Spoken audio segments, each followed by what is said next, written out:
Sayangnya Brimob yang menjadi pengaman justru telah mengorbankan rakyatnya sendiri.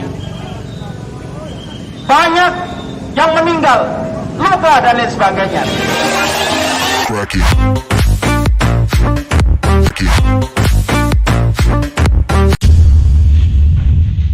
Kemudian orasi yang ketiga, beliau Ustadz Sabarin Sabur dari Sekjen Majelis Mujahidin Indonesia. Kepada beliau kami persilahkan. Assalamualaikum warahmatullahi wabarakatuh. Assalamualaikum warahmatullahi wabarakatuh. Segala puji bagi Allah, rekan-rekan semua yang telah hadir menunjukkan solidaritasnya kepada rakyat Indonesia yang sekarang terzalimi, menjerit, luka, nestapa. Seluruh operasi yang dilakukan oleh aparat-aparat keamanan adalah menggunakan, dibiayai oleh rakyat, dibiayai oleh APBN. Polisi-polisi Brimob sebagai aparat-aparat yang mestinya mengayomi rakyat dan menanggulangi kerusuhan sesuai dengan prosedur operasi yang telah ditetapkan. Ternyata hari ini itu adalah merupakan bualan belaka. Takbir! Takbir! Allahu Akbar! Indonesia ini adalah produk daripada ulama dan umat Islam. NKRI inilah adalah lahir berkat perjuangan ulama dan umat Islam. Pada tanggal 21-22 saya berada di dekat Bawaslu, saudara-saudara, dan saya menjenguk para korban. Ternyata yang korban adalah bukan provokator. Provokatornya adalah orang-orang yang bahkan tidak terluka. Mereka adalah rakyat-rakyat biasa. Mereka mudah tersulut dengan provokasi-provokasi. Jarang kita melihat korban itu dari satu komunitas, organisasi atau elemen masyarakat, sangat sedikit. Tapi yang terbanyak korban adalah dari rakyat muslim, rakyat biasa. Mereka datang tidak tahu aturan bahwa unjuk rasa hak selesai pada sholat tarawih. Mereka itulah yang kemudian disulut oleh provokator-provokator untuk melakukan tindakan-tindakan yang kemudian sayangnya Brimob yang menjadi pengaman justru telah mengorbankan rakyatnya sendiri. Banyak yang meninggal, luka dan lain sebagainya. Apa kata Presiden Jokowi? Itu adalah mereka perusuh-perusuh. Apa kata Tito? Itu adalah perusuh-perusuh. Padahal kenyataannya, saudara-saudara, mereka itu adalah rakyat-rakyat yang cinta terhadap Indonesia, yang ingin bahwa Indonesia ini maju, adil, sejahtera, tidak ada diskriminasi terhadap kelompok-kelompok masyarakat. Oleh sebab itu, saya tidak akan memperpanjang orasi saya. Meskipun salah satu laskar mujahidin menjadi korban tatkala pulang, kemudian ditangkap, ternyata telah dianiaya tanpa sebab. Dan ini segera kita akan visum dan akan kita gugat kepada Kapolri sebagai pucuk pimpinan tertinggi.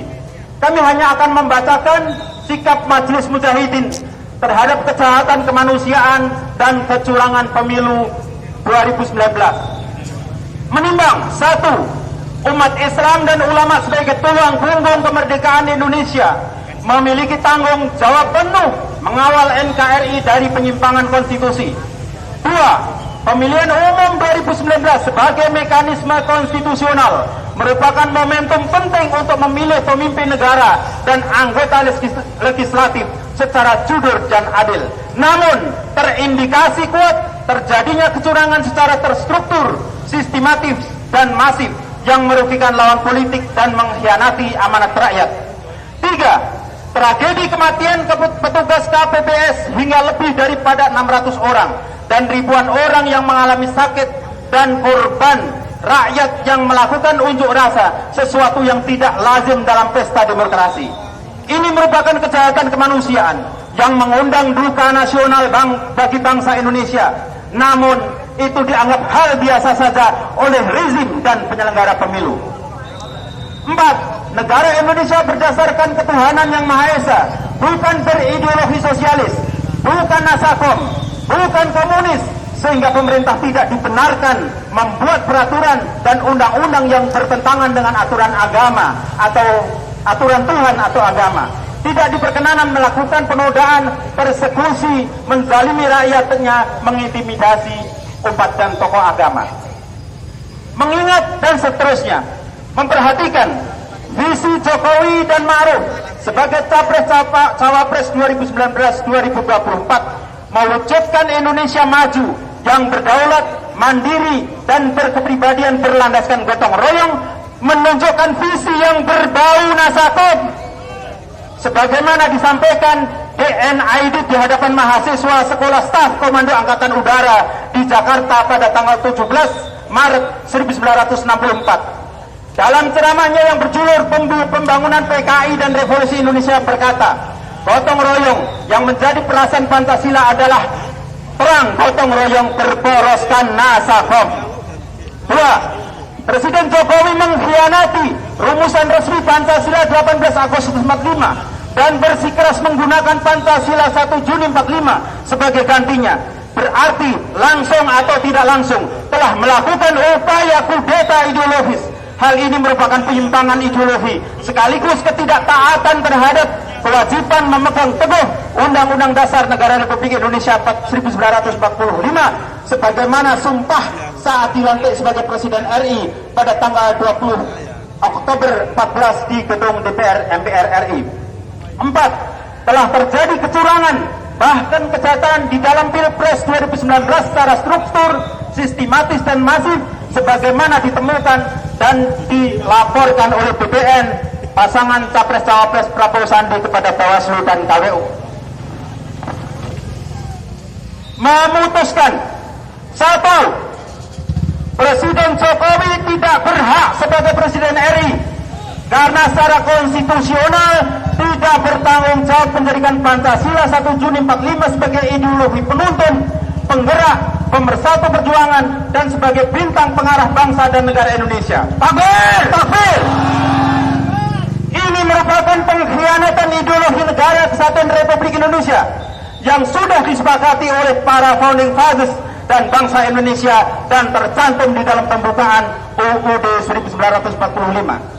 2. Majelis Mujahidin mendukung rekomendasi Ijtima Ulama 3 agar KPU mendiskualifikasi pasangan Capres-Cawapres 01 dan menginstruksikan Panglima Laskar Mujahidin bersama seluruh kekuatan rakyat untuk menggelorakan semangat perjuangan melawan kecurangan dan menegakkan keadilan.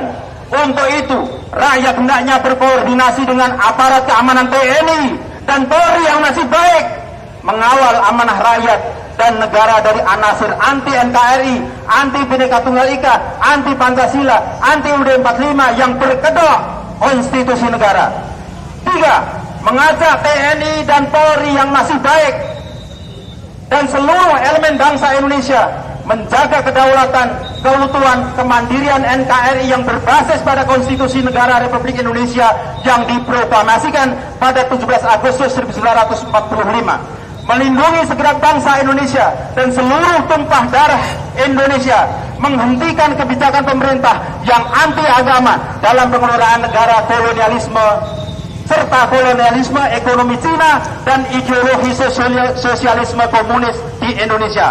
Sebelum terjadi bencana yang besar bagi bangsa Indonesia sebagaimana pernah terjadi pada tanggal 30 September 1965 yang terkenal dengan peristiwa G30 SPKI. Takbir! Allahu Akbar! Takbir! Allahu Akbar! Takbir! Allahu Akbar! Demikian yang dapat kami sampaikan. Ini kami tembuskan kepada MPR RI, DPR, Menteri-Menteri, Mahkamah Agung, pimpinan Pusat Partai Politik MUI, pimpinan Ormas, media massa. Mudah-mudahan mereka masih mempunyai telinga, masih mempunyai mata yang bisa dipergunakan untuk melihat kebenaran. Takbir. Allahu Akbar. Assalamualaikum warahmatullahi wabarakatuh. Waalaikumsalam warahmatullahi wabarakatuh. Demikian orasi dari Sekjen Majelis Mujahidin Indonesia yang telah disampaikan oleh beliau Ustadz Sabarin Sakur.